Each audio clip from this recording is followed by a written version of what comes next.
नमस्कार। मैं सैयद अख्तर श्री अरविंदो सोसाइटी की ओर से आपका बहुत बहुत स्वागत व अभिनंदन करता हूं।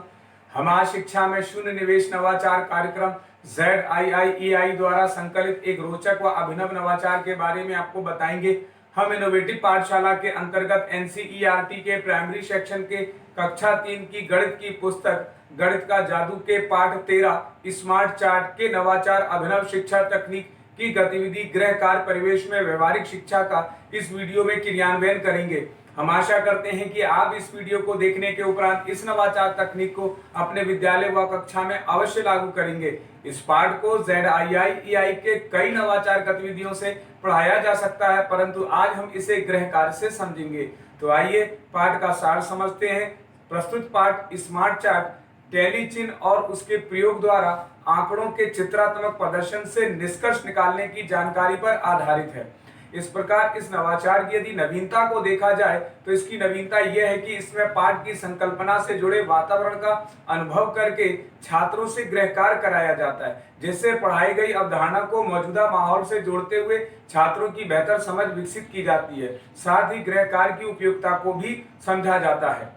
इस नवाचार की क्रियान्वयन प्रक्रिया के अंतर्गत पढ़ाए जा रहे पाठ की संकल्पना के पुनः अध्ययन हेतु आंकड़े, चित्रात्मक टैली चिन्ह और उसका प्रयोग, बार चार्ट, आंकड़ों से निष्कर्ष निकालना और आंकड़ों के पैटर्न को आसपास के वातावरण से जोड़ते हुए अवलोकन, चर्चा और सांकेतिक प्रश्नों से गृह कार्य की जानकारी को दोहराया जाता है। इस नवाचार की क्रियान्वयन अवधि को यदि देखा जाए तो इसे लागू करने में 20 मिनट का समय लगता है।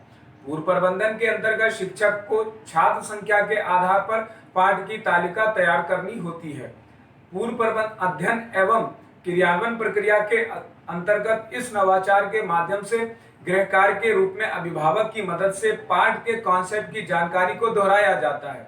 शिक्षक इस बात का भी ध्यान रखते हैं कि पाठ को पहले से पढ़ाया गया हो और उसका निर्माण व व्याख्या भी की जा चुकी हो।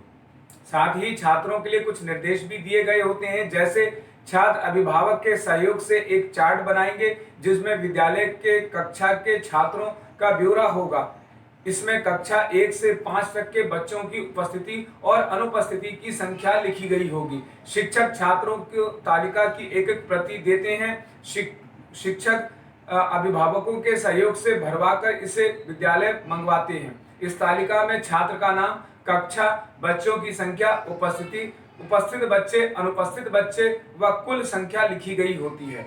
अंत में अभिभावकों के लिए कुछ निर्देश भी लिखे होते हैं। सभी छात्र सावधानी पूर्वक इसे अभिभावकों को ले जाकर देते हैं और बताते हैं कि अगले दिन कक्षा में तालिका के आधार पर ही पाठ को दोहराया जाएगा। छात्र अभिभावक के सहयोग से तालिका और चार्ट को भरकर स्कूल ले जाते हैं और उसमें भरी हुई जानकारी कक्षा में पढ़कर सुनाते हैं। इससे छात्रों में जिम्मेदारी का भाव पैदा होता है। इस प्रकार शिक्षक छात्रों से पाठ स्मार्ट चार्ट का पुनः अध्ययन गृह कार्य के माध्यम से करवा लेते हैं। निष्कर्ष रूप में कहा जा सकता है कि गृह कार्य परिवेश में व्यवहारिक शिक्षा से सीखने के अनेक प्रतिफल प्राप्त होते हैं, जैसे टैली चिन्ह का प्रयोग करते हुए आंकड़ों का अभिलेखन करते हैं, उनको चित्रलेख के रूप में प्रस्तुत करके निष्कर्ष निकालते हैं और छोटी राशियों से समूह व बिना समूह के जोड़ते और घटाते हैं। इस प्रकार गृह कार्य को प्रयोगात्मक और अनुभवात्मक बनाते हैं। वे निष्कर्ष पर पहुंचने की क्षमता भी छात्र विकसित करते हैं। मौखिक भाषा के साथ साथ प्रश्न पूछना, तर्क देना, बातचीत करने की कला विकसित करते हैं तथा कही जा रही बात, कहानी, कविता इत्यादि को कहने की समझ भी छात्रों में विकसित होती है। इस गतिविधि से सभी छात्रों की भागीदारी सुनिश्चित होती है तथा इस नवाचार गतिविधि में पीआरटी अनुपात का तो ध्यान रखा ही गया है, साथ ही साथ NCF 2005 के उद्देश्यों को भी पूरा किया गया है। इस नवाचार गतिविधि में सभी छात्रों की भागीदारी सुनिश्चित होती है। शिक्षक पाठ स्मार्ट चार्ट को एक निर्धारित माह में ही पढ़ाते हैं। इस प्रकार इस गतिविधि से छात्रों में गहन सोच के साथ आत्म जागरूकता, सृजनात्मकता के साथ पारस्परिक संबंधों के जीवन कौशल मूल्य का विकास होता है। इस प्रकार ये नवाचार वास्तव में एक रोचक नवाचार है। ये नवाचार आपको कैसा लगा हमें जरूर बताएं। हम ऐसे कई दिलचस्प नवाचार आपके लिए लाते रहेंगे। आपसे अनुरोध है कि आप हमारा YouTube चैनल सब्सक्राइब जरूर करें। अगर आप इस वीडियो को Facebook पर देख रहे हैं तो हमारा Facebook पेज लाइक करना बिल्कुल ना भूलें। नीचे दिए गए लिंक पर जाकर इनोवेटिव पाठशाला ऐप को भी डाउनलोड कर सकते हैं। इस वीडियो को देखने और लाइक करने के लिए आपका बहुत बहुत धन्यवाद।